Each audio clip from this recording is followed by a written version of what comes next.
a hacer una pequeña visión general sobre los compresores y los modelos de compresores, modelos y marcas que hay en el mercado habitualmente. En esta primera página, pues aquí dejo referidos una serie de equipos que habitualmente pues se están montando en instalaciones de este tipo, tanto en tornillos de amoníaco, o sea, compresores de tornillos, como otro tipo de compresores o centrales frigoríficas, y que son las que se usan o se montan en este tipo de industrias. Bueno, pues aquí en concreto tenemos a Maicon, Bitzer, Frascol, Frick, que es Johnson, Howden y también GEA, que antes era, antes era Grasso, pero ahora es GEA. Algunos lo conoceréis la marca o los modelos por otro tipo de compresores que no son exactamente GEA, ¿vale? Pero pues está muy implantado en el mercado. En concreto, nosotros, por selección, por cualquiera de ellos, en ejercicios posteriores vamos a trabajar con cualquiera de ellos. Una configuración de una instalación, en este caso por ejemplo serían compresores Maicon, pero podría ser cualquier tipo, ¿vale? Podría ser más o menos como esta, en que los componentes que nos encontramos son en una central dos compresores, en este caso son obligatoriamente abiertos, puesto que el refrigerante amoníaco es incompatible con cualquier máquina eléctrica que no tenga un devanado que no sea aluminio. En este caso el cobre tiene una incompatibilidad total, por eso son compresores abiertos. Este es un tipo de compresor que ya entraremos en detalle de él, ¿vale? Es un compresor que lleva una regulación de capacidad por válvula solenoide, no por corredera, cuando lo normal es encontrar regulación por corredera en capacidad. De eso ya hablaremos más adelante, ¿vale? Y aquí, bueno, pues como vemos, esta es la toma de aspiración, descarga por aquí abajo, como lo estamos viendo, y en este caso concreto entra un separador que podía ser un separador o vertical o bien horizontal, común a la central, o bien utilizar, que es otro tipo de configuración, separadores individuales, es decir, este equipamiento que estamos aquí viendo es individual a cada uno de los compresores, con lo cual la central, bueno, pues ya evita que esté este elemento montado de esa manera. Esta es la toma. Aquí veríamos que esta sería la salida para el condensador, ¿vale? Y la vuelta de aceite saldría por aquí, ¿vale? La vuelta de aceite pasaría por un enfriador de aceite, aquí lo vemos mejor. La salida del enfriador de aceite pasa por un enfriador, que es este motivo, o sea, este componente, y el enfriador de aceite sale directamente otra vez aquí a través de estos puntos a los compresores, pero o bien pasa por una válvula mezcladora, ¿de acuerdo? O bien que es lo normal, puesto que el aceite tiene que ir con una particular temperatura. Aquí vemos que esta es la entrada de aceite, una entrada de aceite a los compresores.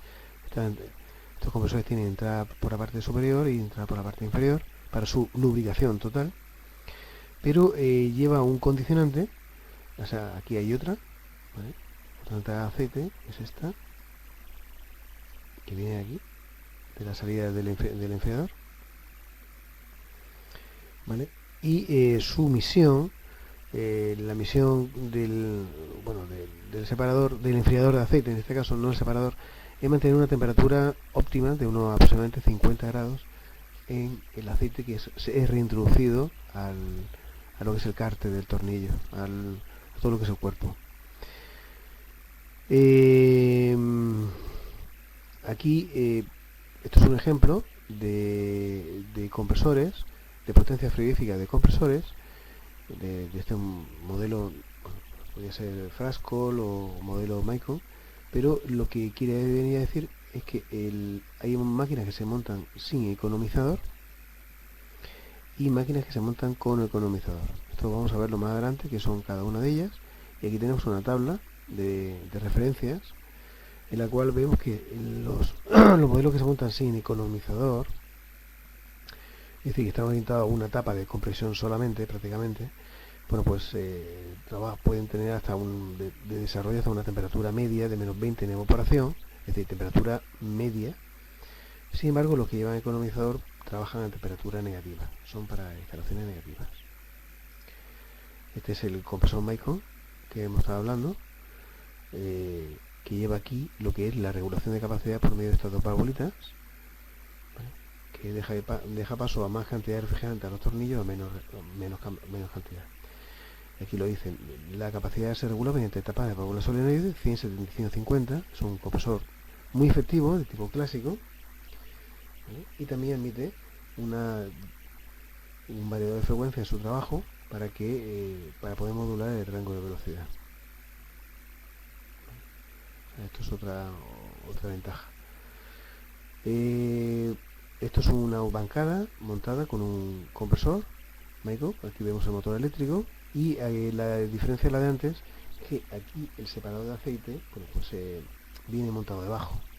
Si estos compresores estuvieran en central, exactamente este tipo de bancada en central no hay ningún problema para montarla, pero el aceite se trabaja de una manera individual en cada uno de los motores. Aquí podemos ver el separador, que es esto, ¿vale? Y el enfriador de aceite, cuyo sistema de enfriamiento pues será un motivo de otra clase posterior, ya que puede haber varias formas de hacerlo, bien por termosifón o bien por un agente externo que puede ser agua. Aquí nos encontramos ya en una planta, una instalación con un compresor de este modelo, ¿vale? Aquí solamente tenemos el compresor, correcto. Aquí observamos que esta es la descarga que viene al separador, ¿vale? Este sería el enfriador de aceite y estas líneas verdes son las líneas de termosifón o la línea de fluido que se va a enfriar, que es en este caso refrigerante. Es decir, el aceite se enfría con la propia energía de refrigerante que viene del calderín. Esta es la toma de aspiración y bueno, pues está la reintroducción del aceite, una parte de la reintroducción del aceite por aquí al sistema. Y aquí lo que tenemos es la etapa, esto es un compresor de baja temperatura, es los gases provenientes del subenfriador de líquido que hace de etapa intermedia. Recordemos que en los capítulos anteriores había un ciclo termodinámico en el ciclo termodinámico de dos etapas tenemos una etapa intermedia cuyos gases provienen de un subenfriador de líquido, que puede tener una constitución diversa, o bien es un depósito separador, o bien es un intercambio de placas que hace de intercooler directamente. Aquí tenemos otra disposición de la cabeza del motor, en otra imagen, en la misma, con una entrada por un lado de aceite, como podemos ver. El aceite entra por varias partes del motor, eso ya lo determina el fabricante, cuáles son los puntos de inyección de aceite para su lubricación. Y esta es la etapa con su llave, la etapa de intercooler, la etapa intermedia. La perspectiva del mismo motor, desde otro punto de vista. Vemos que esta instalación, bueno, pues no es excesivamente, tiene un cierto grado de complejidad, aunque si la conocemos bien, con válvulas, lo que hacen y todo eso, no es una instalación muy compleja, es un poquito más aparatosa, las soldaduras de hierro, todo es metálico, de hierro, de acero al carbono, no se trabaja el cobre para nada, pero bueno, pues tiene una metodología, pero no es excesivamente compleja. Aquí vemos otro compresor, en este caso es un modelo similar al anterior, pero con otra constitución diferente, en otra disposición, pintado también por supuesto de otra manera. Siempre vemos que en este tipo de instalación hay lo que se le llama, bueno, llave de servicio. Esto es una llave de servicio, y acoplada a la llave de servicio una sonda que nos va a determinar, nos va a dar indicación de la presión a la que estamos trabajando en cualquier rama de fluido. En este caso esta sonda está conectada al sistema de aceite y nos manda una señal de información de la presión de aceite con la que estamos trabajando. Si no es la adecuada, evidentemente habrá una seguridad que detenga el sistema, ¿vale? En este caso. Aquí podemos ver otra disposición una disposición común de un compresor, solamente uno. en el que tenemos aquí una transmisión por eje de un compresor de tornillo. Es poco diferente, ya es un compresor diferente al anterior. Y este tipo de motores se ve mucho más en la industria, porque tiene un rango de capacidad un poquito más elevado. Ahora vamos a ver qué rango de capacidad es este. Sería un motor parecido a este, ¿vale? Aquí se ve muy bien. Y lo que podemos ver es que tenemos del compresor, independientemente del motor eléctrico, del compresor viene la toma de aspiración por un lado, ¿vale? Descarga por aquí directamente al separador de aceite, ¿vale? Que tendrá aquí sus niveles electrónicos, también sus visores de nivel, ¿vale? Y la salida del separador, ¿vale? La salida del separador de aceite, pues en este caso viene por aquí, por la parte más inferior, entra al separador por aquí, al enfriador. Esto es el enfriador de aceite. Fijémonos, entra el fluido, pasa por aquí, parte del fluido llega a salir hacia esta válvula, que la voy a poner rojo porque es una válvula mezcladora de aceite, y ahora vemos qué es lo que hace, termostática por supuesto. Y el aceite, digamos así, se enfría por aquí por medio de la entrada y salida de, en este caso, líquido refrigerante, que por termosifón, la misma energía entálpica del líquido enfría el aceite que sale de la descarga y lo atempla a una temperatura moderada de aproximadamente 50 grados. Supongamos que la entrada de líquido, el líquido entra y está bastante subenfriado, ¿vale? Recordemos que aquí el líquido lo que hace es recalentarse y volver a enfriarse en el condensador, o ya directamente pasa al recipiente. Esos son diversos sistemas que en su totalidad lo vamos a ver más adelante.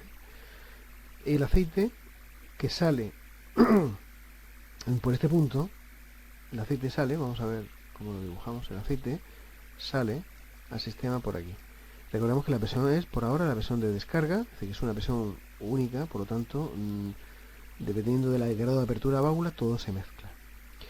Entonces, si la temperatura del aceite es muy baja, está por debajo de los 45 grados aproximadamente, este aceite que viene de la descarga, 70-80 grados, una cosa así, depende de la temperatura ambiental, parte del aceite irá a derivarse, en vez de al enfriador, se mezclará con el aceite a 40-45, a una temperatura baja, para sacarlo a una temperatura que ronde los 50 grados. Esa es la misión de la válvula termostática de mezcladora que tenemos aquí, ¿vale? Reintroducir, estos son filtros y llaves y tomas para sensores, nada más. Y el aceite irá otra vez al tornillo, a esta parte del tornillo, irá a una temperatura bastante ya templada, ya convenientemente a 50 grados, ¿no? Parte de este aceite que sale, en este caso tenemos aquí una toma en el enfriador, una toma de aceite que sale directamente de aquí. También podría ser cogida del separador, ¿vale? Pero en este caso, bueno, pues la podemos coger a cualquier punto. Hay elementos que la recogen del mismo separador, tiene una toma. El separador de aceite, a cierta presión de aceite, entra debidamente filtrado por este camino, por esta línea. Aquí tenemos un visor que ve, y entra a una corredera, un elemento que es la regulación, es esta, que es la regulación de capacidad de nuestro sistema. Si la capacidad, digamos así, si la temperatura de evaporación es muy baja, la corredera lo que hará será ir cerrando espacio a los lóbulos del tornillo al paso del gas, para mantener una temperatura de evaporación que sea, para intentar elevarla un poquito más alta en función de los parámetros que se haya programado. Esta corredera tiene dos electroválvulas, una en un sentido y otra en otro sentido, que lo que hace es que introduce la misma presión del aceite, hace desplazar la corredera según la actuación de la solenoide para cerrar el paso de refrigerante al lóbulo de compresión, o para permitir que ese refrigerante entre al lóbulo de compresión y sea comprimido en su totalidad. Es decir, lo que hace este aceite es simplemente hacer de piloto en un elemento mecánico, ¿vale? Electromecánico en este caso, que permite o no el paso del gas a su etapa de compresión. Con lo cual, si baja mucho la temperatura de evaporación, no debiéndose parar el compresor lo que hace es que comprime un poquito menos de refrigerante y mantiene su etapa, o cierra. Más que comprimir menos refrigerante, lo que hace es que el refrigerante pasa por menos etapas de compresión y al comprimirse un poquito menos, lo que sube ligeramente la presión, manteniendo el trabajo del compresor a régimen alto, es decir, a una presión de evaporación limitadamente moderada. Si cerrara completamente todos los servicios, el compresor ya no podría actuar de esa manera, evidentemente no pasaría el refrigerante y el compresor, su presustrato, pararía por baja presión. Pero mientras que eso no pase, actuará la corredera, que sea la regulación de capacidad. Aquí tenemos una imagen un poquito más compleja, más de un montaje, en el cual si se detuviera la imagen, pues, la fotografía, pues podríamos ver todos los componentes con más exactitud, pero es muy parecido a la imagen anterior. Aquí tenemos el enfriador de aceite, nuestro separador, que es este, y la válvula termostática mezcladora que mezcla aceite caliente proveniente del depósito, lo mezcla directamente con el enfriamiento, con el enfriador. Esta sería la línea de fluido de enfriamiento, que es refrigerante, y la entrada al compresor, la entrada al compresor por aquí se hace de una manera moderada, a una temperatura bien correcta, ¿vale? Todo demás son válvulas que ya vienen en detalle. Bueno, los detalles pues ya iremos avanzando poquito a poco. El arrancador del compresor, aquí tenemos todo esto, es el motor, y la corredera es esta, ¿vale? Todo lo que vemos son entraditas de refrigerante dentro de, o sea, de aceite dentro de lo que es la lubricación propia del motor, con válvula de antirretorno, ¿vale? Etcétera. Pero bueno, esto digamos es un motor propiamente dicho montado con todas las características de trabajo, con todos los componentes de trabajo. Aquí tenemos otra imagen del detalle, ¿vale? Estos son entradas de aceite que vemos, ¿vale? Aquí tenemos la derivadora de aceite, válvula derivadora de aceite al punto de ida y vuelta de la válvula corredera, que es esto. Este es el ejercicio de la válvula corredera, y este es el elemento de control de la corredera, que actúa directamente con presión de aceite, y presión de alta, de descarga. Aquí esto sería nuestra aspiración, ¿vale? Y bueno, pues aquí como estamos viendo, estos elementos no es cobre, estos tubitos son tubos de acero con cierto grado de flexibilidad, con uniones roscadas, bien selladas, bien montadas, para evitar las fugas. Y aquí todo está soldado o bien atornillado, o sea, con tuercas, pero en acero. La construcción es acero, no es aluminio, es acero, es carbono. Ahora aquí tenemos la imagen propiamente dicha de nuestro compresor, ¿vale? Lo tenemos aquí. Estos son una electroválvula pura y dura de control de aceite, ¿vale? Y esto lo que estamos viendo es una válvula de retención para que nuestra descarga para que la descarga del compresor, pues bueno, pues no retorne, no haya vueltas de retorno propiamente dicho a la descarga, sino que sea en una sola dirección, comandar la dirección única. Aquí tenemos otra imagen de otro compresor, en este caso es un Bitzer, ¿vale? Que tiene aquí una perspectiva pues parecida. Aquí nos encontramos el separador de aceite.